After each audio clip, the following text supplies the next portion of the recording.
बहुत कम लोग ये जानते हैं कि हनुमान जी का विवाह सूर्यदेव की तेजस्विनी पुत्री सुवर्चला से हुआ था। फिर भी संपूर्ण जगत उन्हें बाल ब्रह्मचारी के रूप में पूजता और मानता है। जब हनुमान जी ने सूर्यदेव को अपना गुरु स्वीकार किया और उनसे 9 दिव्य विद्याओं को सीखने का आग्रह किया, तब सूर्यदेव ने एक सत्य बताया। उन्होंने कहा, हे पुत्र, इन विद्याओं में से कुछ ऐसी विद्या है जिन्हें केवल एक विवाहित पुरुष ही सीख सकता है। यदि तुम इन सभी विद्याओं का पूर्ण ज्ञान प्राप्त करना चाहते हो तो तुम्हें विवाह करना होगा। ये सुनकर हनुमान जी कुछ क्षण के लिए मौन रहे, क्योंकि उनका जीवन तो प्रभु श्री राम की भक्ति और सेवा के लिए ही समर्पित था। किंतु गुरु की आज्ञा सर्वोपरि थी। तब सूर्यदेव ने समाधान के रूप में अपनी ही कन्या सुवर्चला के साथ हनुमान जी से विवाह कर दिया।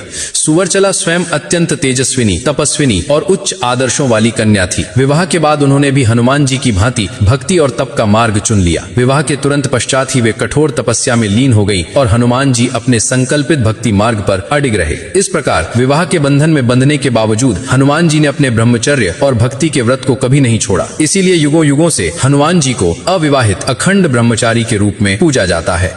बहुत कम लोग ये जानते हैं कि हनुमान जी का विवाह सूर्यदेव की तेजस्विनी पुत्री सुवर्चला से हुआ था। फिर भी संपूर्ण जगत उन्हें बाल ब्रह्मचारी के रूप में पूजता और मानता है। जब हनुमान जी ने सूर्यदेव को अपना गुरु स्वीकार किया और उनसे 9 दिव्य विद्याओं को सीखने का आग्रह किया, तब सूर्यदेव ने एक सत्य बताया। उन्होंने कहा, हे पुत्र, इन विद्याओं में से कुछ ऐसी विद्या है जिन्हें केवल एक विवाहित पुरुष ही सीख सकता है। यदि तुम इन सभी विद्याओं का पूर्ण ज्ञान प्राप्त करना चाहते हो तो तुम्हें विवाह करना होगा। ये सुनकर हनुमान जी कुछ क्षण के लिए मौन रहे, क्योंकि उनका जीवन तो प्रभु श्री राम की भक्ति और सेवा के लिए ही समर्पित था। किंतु गुरु की आज्ञा सर्वोपरि थी। तब सूर्यदेव ने समाधान के रूप में अपनी ही कन्या सुवर्चला के साथ हनुमान जी से विवाह कर दिया।